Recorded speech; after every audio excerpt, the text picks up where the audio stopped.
Wala nang intro-intro. Simulan na natin to. Nang marinig nila ang sinabi ni Manong Duming sa kanyang mga naranasan, panay naman ang pagdamdam nila sa hirap na dinaranas ng kanilang pinuno sa mundo ng mga engkanto. Ibig mong sabihin, Manong, ang mga diwatang gabay ni Macario ang nakipaglaban sa mga demonyong yon? Tanong ni Nuli kay Manong Duming. Tama ka, iho. Sila din ang naghatid sa akin pabalik sa mundo natin. Kung nagkataong hindi dumating ang mga diwata sa kalangitan, siguro wala na rin ako sa mga oras na ito. Sa mga natamo kong sugat sa katawan, kinakailangan pa ng 1 linggong pamamahinga bago ito makabawi. Kaya pwede nyo naman akong iiwan dito kung sa tingin nyo ay nahihirapan kayo sa lugar na ito. Wika ni Manong Duming na siyang kanilang ikinagulat. Bakit mo nasabi ang mga bagay na yon, Manong? Kayo ang aming pinuno na sinusunod. Hindi namin maatim na kayo ay mahirapan at pabayaan. Kaya naming mabuhay sa bundok na ito. Mabantayan lamang kayo at maalagaan. Wika ni Nuli. Huwag ka nang mag-isip ng kung ano-ano, Duming. Hindi ito nakakabuti sa kalagayan mo ngayon. Ipapaubayan nyo na sa amin ang aming responsibilidad bilang kanib ng inyong samahan. Wika naman ni Mang Carpio. Nang araw na yon, pinili ng ilang kasama ni Danilo na manguha ng mga kamuting kahoy upang gawin nilang umagahan. Nanguha rin sila noon ng mga ligaw na gabi doon sa bundok na yon upang may maiulam sila pagsapit ng gabi. Pagsapit ng tanghali, habang nagkukwentuhan silang kumakain ng kamuting kahoy, sinasabayan naman nila ito ng pagtagay ng matamis na tuba. Sa loob ng 1 linggo, halos ganun parati ang kanilang gawi. Minsan, mangangaso sila sa bundok na siyang pangunahin nilang pagkain. Napakarami kasing mga baboy ramo sa bundok na yon dahil hindi na ito naaabot ng mga tao sa bayan. Dahil sabi-sabing pugad nga ito ng mga aswang. Bukod kasi sa kwento din na yon, hindi rin basta-bastang naakyat ang bundok na yon dahil sa napakalayo nito. Hanggang sa dumating na sa puntong nagagawa ng maihakbang ni Manong Duming ang kanyang mga paa sa lupa. Tuluyan na ring naghilom ang mga sugat nito sa katawan na natamo nito sa digmaan. Sa tulong na rin ng mga langis na kanilang baon-baon. Pero nag-aalangan itong sumama sa kanila pabalik sa kanilang lugar. Manong, sumama na kayo sa amin sa paanan. Gaya ng dati, masaya pa rin sa lugar na yon. Kaya nating mabuhay ng matiwasay doon dahil may mga palaya naman tayo roon. At isa pa, dadalawin natin si Umar sa lugar na yon. Paniniguradong nagtampo na ito sa atin. Wika ni Nuli. Hindi ba ako naging pabigat sa mga kasama mo? Kung ako ang tatanungin, wala namang problema sa akin. Tapos naman rin ang ating misyon sa mundo ng mga engkanto. O sige, sasama na ako sa inyo. Pangiting wika ni Manong Duming. Ako naman, Kanuli. Pinunong Duming. Saglit lang ako sa lugar na ito dahil may pamilya din ako sa Tunggaw eh. Sa pagbalik ko sa lugar namin, magiging masaya ang pangkat natin dahil sa mabuting balitang dala-dala ko. Wika din naman ni Tonyo na siyang kaagad sinang-ayunan ng kanilang pangkat. Bago pa man sila umalis sa kubo ni Manong Duming, nagawa pa nilang mag-inuma ng tuba. Kaya habang nakasakay sila sa mga kabayo pababa, medyo hilong-hilo pa sila. Pagdating nila sa baryo, nakaabang na sila Guyo at ang iba nilang kasama sa kanilang tambayan. Hindi makapaniwala ang mga kaibigan ni Nuling. Buhay pa ang ermitanyo. Kaya napayakap sila dito nang makita nila ito. Nang araw na yon, nagdiwang sila alang-alang sa muling pagkabuo ng kanilang samahan. Pero hindi nila inaasahan ng pagsapit ng gabi.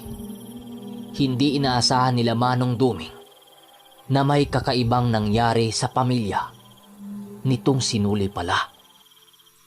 Ayon sa mga tauhan ni Nuli, na may sakit umano ang kanyang ina magmula nung may bumisita sa kanilang bahay na isang babae. Kaya kinaumagahan mismo, agad-agad itong pinuntahan ng kanilang pangkat. Nang makarating na sila sa bahay ng ama niya, agad-agad namang tinanong ni Nuli ang kanyang ama. "Itay, nasaan ho si Inay?" tanong ni Nuli. "Dito." Nang marinig nito ang kanyang tanong, agad-agad naman sila nitong sinamahan sa may silid ng kanyang ina. "Pasensya ka na, anak, dahil hindi ko nabantayan ng mabuti ang inay mo. Pang-apat na araw na itong may dinaramdam na sakit dahil sa wala kayo dito sa ating baryo. Kaya humanap na lang ako ng mga albularyo sa karatig lugar." Nanlulumong sagot naman ng ama niya. Pagkarinig nito ni Nuli, agad-agad nilang binuksan ang pinto upang matingnan ang kalagayan nito. Habang naglalakad sila papalapit sa silid, tila ba lumakas ang pagkabog ng kanyang dibdib sa hindi malamang dahilan. Ilang minuto pa ang lumipas. Laking gulat na lamang nila nang tumambad sa kanila na ginagamot ng 3 albularyo ang kanyang ina. Pagsipat nila dito, agad naman nila itong nilapitan. At ang pagtanong dito sa mga kaganapan ng kanilang lugar. Ayon sa albularyong nakausap ni Nuli, na gumamot sa kanyang ina, binarang umano ang kanyang ina ng isang taong hindi pa nila nakilala. Sinabihan naman sila nitong huwag mag-alala, subalit kitang-kita niya na nasa panganib ang kanyang ina. "Mga Ginoo, mas mainam siguro na kami na ang magpapagaling sa kanya. Makakaalis na ho kayo. Salamat sa inyong tulong," wika ni Nuli sa mga albularyo. Nang marinig naman ito ng 3 matanda, dahan-dahan naman itong lumabas at nakikamay sa kanila. Sa pagkawala ng mga ito sa kinaroroonan ni Nuli, nilapitan naman niya ang kanyang ina. Habang patuloy nitong pinakiramdaman ang buong katawan ng kanyang ina, pakiramdam ni Manong Duming, may mga insektong gumagapang sa sistema ng kanyang ina. Agad naman niya itong ipinagbigay alam sa ama ni Nuli. At matapos nila itong sabihin, hindi naman ito mapakali. Dahil sa labis, nagalit nitong nararamdaman. Ilang minuto pa ang lumipas. Inilahad naman ni Nuli sa kanyang ama kung sino ang mga nilalang na may kagagawan sa mga ganong kaganapan. Habang patuloy na ginagamot nila ni Mang Carpio at Manong Duming ang kanyang ina, kahit papano napanatag naman sila Nuli at ng kanyang ama. Dahil napakalaki ng kanilang tiwala kay Manong Duming at Mang Carpio. Bukod kasi sa eksperto sa pagbalik ng barang si Manong Duming, napakalalim na rin ang karanasan nito sa mga pangontra pagdating sa ganong kakayahan. Ayon pa kay Nuli, na sa lahat ng mga manggagamot na kanyang nakilala, tanging ang kanyang maestro lamang ang may kakayahan na magpalaya sa katawan ng isang nilalang na kahit na anong uri ng barang. Habang patuloy nilang pinagmasdan ang dalawang ermitanyo, napagpasyahan naman niya noong tawagin ang dalupahaw upang ipahanap ang mga demonyo na may kagagawan ng mga bagay na yun sa kanyang ina. Nuli, Danilo, sabihan mo lang kami kung nahanap niyo na ang mga mambabarang na ito. Walang awang paglilitis ang ipakita ko sa mga demonyong ito sa oras na magkaharap ang aming mga landas. Sisiguraduhin lang nilang iiwasan nila ako sapagkat alam nila ang parusang aking ipapataw sa lahat ng kanilang angkan. Wika ni Manong Duming. Dahil sa awa nito sa asawa ng matalik niyang kaibigan na mismong ama ni Nuli. Sige Manong, kapag natuntunan namin ang kanyang kinaroroonan, kayo ang una kong bibigyan ng abiso. Alam mo Manong, ngayon lang ito nangyari sa ina ko. Paniniguradong nasa malayo ang bumiktima nito dahil sa basta-bastang itong namiktima sa ating lugar. Sagot naman ni Nuli sa ermitanyo. Sa patuloy ng kanilang pag-uusap, bigla naman silang naantala ng masipat nila ang paglapit ng ama ni Nuli. Luisito, maayos na ang kalagayan ng asawa mo. Sa ngayon, kinakailangan kong bibigyan siya ng karampot na gamot dahil natatakot akong baka hindi ito kakayanin ng kanyang katawan. Mas mainam sigurong bigyan muna natin siya ng panahon na makapagpahinga upang mabawi ang lakas na nawala sa kanya. Huwag kang mag-alala dahil malakas ang pangangatawa ng asawa mo. Wika ni Manong Duming. Nang marinig ng ama ni Nuli ang sinabi nito, walang sawa namang nagpapasalamat siya sa kanyang kaibigan. Matapos nilang mag-usap, bumalik na sila sa balkonahe ng bahay ng ama ni Nuli. Salamat naman tay dahil kahit papano, inilagaan nyo si inay. Sabihan nyo lang kami kung may mararamdaman kayong kakaiba sa paligid. Wika niya sa mga ito. Sagot naman ng ama niya, meron daw nagpakilala sa kanya na isang babae na kaibigan umano ng kanyang ina. Dumalaw ito sa kanilang bahay. Kinabukasan nung pumunta ang pangkat ni Nuli sa bundok ng Lagtok.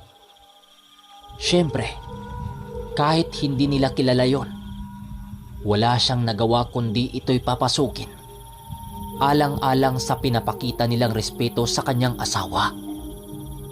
Ngunit habang tumatagal ang pag-uusap ng ama ni Nuli ng nasabing babae, doon na nakaramdam ng kakaiba ang ama niya. Napapansin kasi niyang panakanaka na ang pagsimoy ng malamig na hangin sa paligid na merong dala-dalang mabigat na pakiramdam.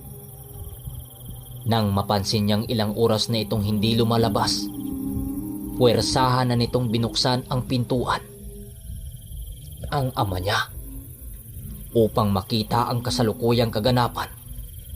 Subalit nang makita niya ang bisitang babae nito, bigla naman yung tumalon sa bintana ng walang pagdadalawang isip. Hindi na ito nagawang habulin ng ama ni Nuli dahil sa napakabilis ng pagtakbo nito sa talahiban malapit sa palayan. Matapos ang mga pangyayaring yon, madalas na silang nakakita ng mga taong naglalakad sa labas ng kanilang bakuran na para bang meron itong pinagmamasdang tao. Napapansin din noon ng ama ni Nuli na kapag dumaan ang mga ito, sumasakit ang katawan ng ina niya nang sa hindi malamang dahilan. Dahil sa mga pangyayaring yon, agad silang kumuha ng mga albularyo dahil wala nga doon sila Nuli ng mga araw na yon upang ipatingin ang kalagayan nito. Nang malaman ng ama niya na nabarang ang kanyang ina, doon na sila labis na kinabahan sa kanilang mga nalaman.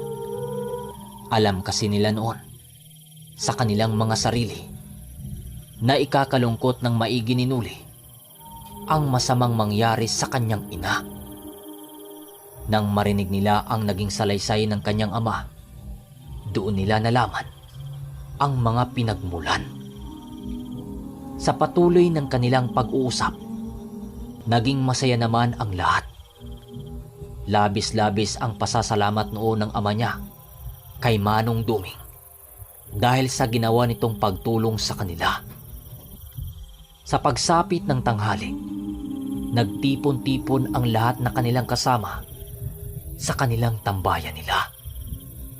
Habang gumagawa ng pananghalian ang mga kasama ni Nuli, panay naman ang usapan nila Manong Duming sa lahat ng kanilang pangkat. Itong si Nuli noon, sinipat-sipat niya na muna ang mga panabong niya dahil matagal na rin niya itong hindi nahahaplos. Habang himas-himas niya ang mga manok niya, nasipat niyang lumapit sa kanya itong si Tonyo at ang dalawa nitong kasama. "Kanuli, magpapaalam na kami sa inyo. Babalik na kami sa Tunggaw. Pasensya't na hindi kami nakapagtagal pa rito. Alam niyo naman, masyadong matagal rin kami dito sa lugar mo. Naghihintay sa amin ang aming mga pamilya eh. Huwag kang mag-alala. Magkikita pa rin naman tayo kung sakaling may magaganap na mga misyon ni Ermitanyong Duming. Nagpaalam na kami kay Pinunong Duming. Uwi ka sa kanya ni Tonyo." "Hindi ka na ba talaga napipigilan, Tonyo?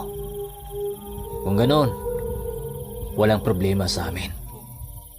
Basta kung may libre kang oras, dumalaw ka naman dito. Sige, mag-ingat kayo sa daan." Sagot naman itong si Nuli na siyang pinasalamatan ng lubos ng kanyang matalik na kaibigan. Pag-alis nila Tonyo, nakangiti naman ang mga ito habang kumakaway-kaway sa kanilang pangkat. Mag-ingat kayo, Tonyo, ha? Sipatin nyo ng maigi ang daan. Baka bigla na lang kayong madapo sa mundo ng mga engkanto. Pabirong wika ni Manong Duming sa tatlong papaalis. "Huwag naman ho, Manong. Mahirap na kung makapasok sa lugar na yon. Sige ho, aalis na kami." Sagot naman ni Tonyo, sabay bugaw ng kabayo nitong sinasakyan. Habang naghintay sila sa oras ng pagbalik ng Dalupaho, bigla namang naiba ang kanilang usapan. Nang dumating sila Guyo, galing sa baryo. Ang dalang balita nito ay ang magaganap na pasabong sa kanilang bayan. Habang nagtipon-tipon sila kasi, lumapit sila Guyo at Ambong. "Kanuli, may balita sana kaming isasangguni sa inyo." "Ano yun, par?" "Ambong," sagot ni Nuli. Si Mang Persing kasi, yung may farm ng mga manok panabong sa kabilang baryo. Inananyayaan tayo na sumali sa paligsahan sa pamamagitan ng paglaban ng mga manok panabong. Ayon kay Guyo, ang nagngangalang Persing ay isa ding sabungero na may malapad din na manukan. At sumasali ito sa palaro na yon. At pinili nitong makipag-isa sa grupo nila Nuli dahil sa kanilang baryo ay maraming sasali din sa palaro na yon. Ang nagpapasimuno sa nasabing palaro ay ang pinunong bayan ng kanilang lugar upang makilala din ng mga taong bayan kung sino-sino ang dadalo sa nasabing palaro na yon. Totoo ba yan, par? Kung ganoon, pagkakataon na natin tong makasali. Teka nga, saang lugar ba yan magaganap? Sa kuwan, par? Sa may Santo Cristo daw? Sagot nito. Nang marinig ni Nuli ang sinabi ng kaibigan niya, bigla naman siyang natigilan dahil ang lugar na yon ay ang tinitirhan ng kaibigan niyang si Omar. Manong Duming, sa tingin mo, napagaling niyo na si inay? Kasi kung hindi pa, hindi na muna kami aalis. Tanong niya kay Manong Duming. Oo, iho. Napagaling na namin siya. Kaya lang, hindi pa natin nahanap ang bumarang dito. Pero huwag kang mag-alala. Binigyan na namin ito ng mga pangontra. Kaya kahit buhay pa man ang mambabarang na yon, hindi ito basta-bastang makalapit sa kanya. Pwede namang ipagbaliban na muna natin ang pagtugis sa demonyong yon. Huwag mong sayangin, iho, ang pagkakataon na yan. Malay mo, magpapanala kayo at makilala ang manukan mo sa ibang lugar. Sagot naman ni Manong Duming.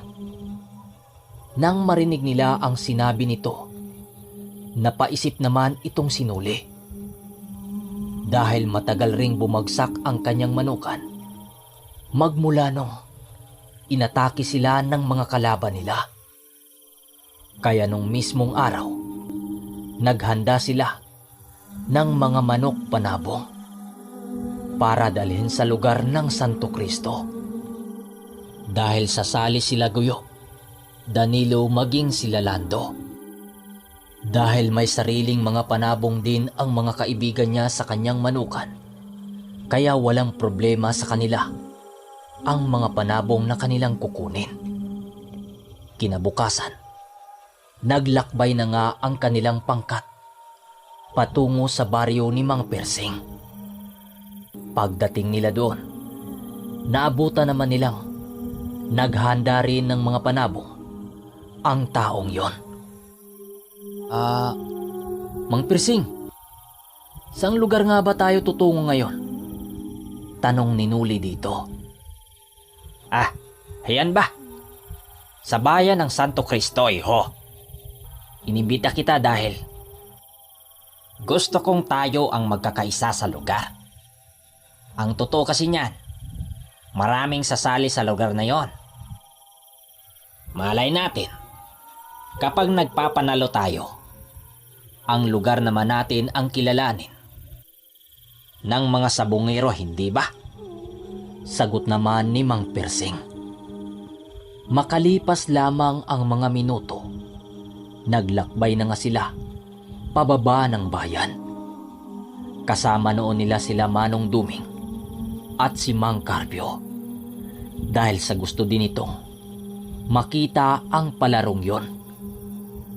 Pagdating nila sa lugar, napakaraming tao sa bayan na yon na dumalo sa nasabing lugar. Doon nakita nila Nuli ang napakagagandang mga manok na mga panabong sa lugar na yon. Nuli, malayong malayo ang mga panabong nating dala-dala kumpara sa mga yan, Wika ni Danilo sa kanya. Hayaan mo lang, Danilo. Kung hindi kasi nawala ang mga lahing galing kay Omar, siguro magandang lahi ang dala-dala natin. Pero susubukan pa rin natin. Sagot naman ni Nuli, sabay balik ng kanyang tingin sa mga dayong may dalang mga manok.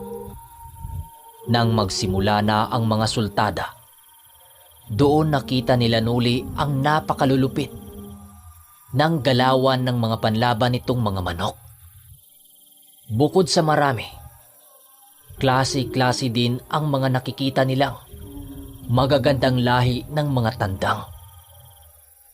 Habang aliw na aliw sa panonood sila Manong Duming, sinabayan naman nila ito ng pagtagay ng tuba na siyang kanilang nakagawian. Hanggang sa dumating na sa punto, ang baryo na nila Nuli ang susunod na lalaban. Kaya napatayo noon sila Mang Carpio upang masilayan ang laban ng mga kasama nila. Par, Mang Persing, kayo na ho ang susunod na lalaban. Abiso ni Nuli dito. Kaya kaagad pinatadian ng mga bulang ang mga manok nito para ihanda na sa laban. Habang nakatingin si Nuli sa taong nagsasalita na mismong nangungulo sa pasabong, biglang nanlaki ang kanyang mga mata nang masipat niya doon si Mang Mundo na ama ni Omar na kanyang kaibigan. Gusto man niya itong lapitan pero nahihiya siya. Sinipat-sipat din niya ang buong paligid sa pag-asang naroon din sila Omar. At makalipas ang mga minuto, sila Mang Persing na nga ang lalaban. Kaya kaagad itong pumagitna ng sabungan kung saan magharap ang mga panlaban nilang dala. Pagbitaw ng mga manok sa lupa, agad-agad naman itong nagsalpukan. Kitang-kita nila Nuli ang pangingibabaw ng pambato ni Mang Persing sa laban na yon. Kaya panay ang pagsisigaw nito dahil sa pinakitang galaw ng kanyang panabong. Pero makalipas lang ang ilang banggaan ng mga ito, napansin nilang biglang nabaliktad ang laban na yon. Bigla na lang kasi itong gumiwang-giwang at nangisay din. Ang manok pala ni Mang Persing ang napuruhan, kaya ganon ang sinapit nito sa labanan. Mang Persing, okay lang yan. May susunod pa naman eh. Wika ni Guyo sa kanilang kasama. Hanggang sa kinuha na ni Mang Persing ang pangalawa niyang pambato.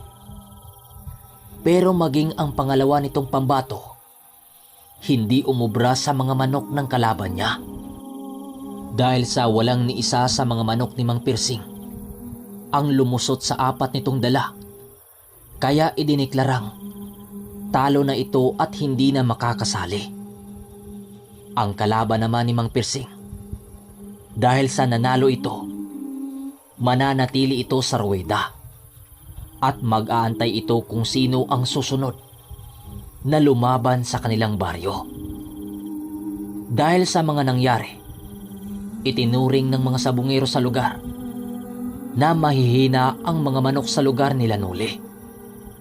Dahil sa apat na panlaban ng panig nila, walang ni isa ang nakalusot. Mang Persing, wala tayong magagawa dahil tadhana ang nagdadala sa atin. Pero hindi pa naman huli ang lahat eh. Lalaban pa kami. Wika ni Nuli sa kanya upang mabawi ang matinding kalungkutan nito. Pero alam niya sa kanyang sarili na hindi sumasandal sa galing ng mga panabong ang kanilang naging kalaban, kundi may mga karga ito bago sumali sa palarong yon. Maya-maya pa, habang nag-uusap-usap ang kanilang pangkat, may lumapit sa kanila na mga kalalakihan na sa tingin nila taga-lugar yon. Halatang mga bangag sa droga. Nang makalapit na ito sa kanila, hindi naman nila inaasahan na magsasabi ito ng masama sa kanilang pangkat. Uy, nandito pala kayo ah. Di ba kayo yung tagal-tagal? Yung kinikilala ko no na may mabagsik na lahi ng mga panabo. Tama ba mga kasama? Oo, dati yun. Hindi na ngayon. Dahil laos na sila. Kaya pala. Naubos ang ating mga pamusta dahil sa kanila. Sa kanila tayo pumusta eh. Akala naman natin, may maibubuga. Alis na nga tayo. Wika nito sabay tawa sa kanilang harapan. Dahil sa mga sinabi ng kalalakihan, napatayo noon si Danilo. Pero biglang sumipol noon ang ermitanyo na nagpapahiwatig na wag silang gagawa ng gulo sa lugar. Maya-maya pa, dito na umalma ang kanilang pangkat. Kilala niyo ba ang grupong yon? Wika ni Nuli sa mga kasama niya. Hindi pare, hayaan na natin yun. Mga walang magawa sa buhay yon. Sagot naman ng kanyang kaibigan. Makalipas ang mga minuto, dumating na nga sa puntong si Danilo na ang susunod na lalaban. Ang makakalaban pala nitong si Danilo ay ang grupo ng nakalaban ni Mang Pirsing. Nang makapasok na sila Nuli at Danilo sa ruweda, bigla silang natigilan nang makarinig sila ng malakas na pagpito ng kamay at tinatawag ang kanilang mga pangalan. Nagsigaw ito at nanggagaling ito sa kabilang bahagi ng sabungan. Inilibot nila Nuli kung sino ang taong yun, ang kanilang mga paningin. Maya-maya pa, nakita niya si Omar na kumakaway-kaway sa kanya habang panay ang tawag nito sa kanila. Nakangiti ito na para bang napakasaya nito. Nang makita nila ito nila Nuli, kumaway lang din naman sila at ngumiti. Dahil sa nasa loob sila ng ruweda, hindi nila ito magawang malapitan. Kaagad nang pumesto si Danilo para ibitaw ang kanyang manok. Hindi basta-basta ang makakalaban nila dahil grupo ito ng kalaban ni Mang Pirsing. Danilo, pananatilihing handa ka dahil may mutyang gabay ang kalaban natin. Hindi basta-basta ang laban na ito. Bulong ni Nuli rito. Walang problema ka, Nuli. Nakahanda na ang mga pangontra para dito. Sagot naman ni Danilo. Kaya pagbitaw ng kanyang manok, agad-agad naman itong sinunggaban ng kalaban. Pero laking gulat nila dahil unang salpukan pa lang, tumilapon kaagad yung kalabang tandang sa dingding ng ruweda. Dahil sa mga kaganapan, nagsimula ng mag-ingay ang panig ng baryo nila Nuli. Habang nagsalpukan ang mga panlaban, kitang-kita nila ang pagiging lamang ng manok ni Danilo sa labanan. Maya-maya pa, habang patuloy itong inatake ng pambato ni Danilo, kitang-kita nila ang pagtagos ng tari ng pambato ni Danilo sa liig ng kalaban. Pero kahit gano'n na ang tinamo nitong sugat, nakapagtatakang nakakaya pa rin itong gumanti sa pambato ni Danilo. Dahil sa mga nangyari, napakunot ang mukha ng kalaban dahil alam nitong matatalo sila. Walang habas pa rin itong sinunggaban ng kanilang manok hanggang sa umabot na sa puntong napadapa na lang ito sa lupa ng mga oras na yon. Kaya idiniklarang panalo na itong si Danilo. Hanggang sa masundan ito ng 3 pa sa mga pambato ng kalaban ni Mang Pirsing. At sa lumipas na mga oras, 4 sa mga manok nila Danilo ang nanalo lahat. Si Omar naman noon, nasipat nilang lumapit na ito sa grupo nila Nuli kung saan sila manong duming.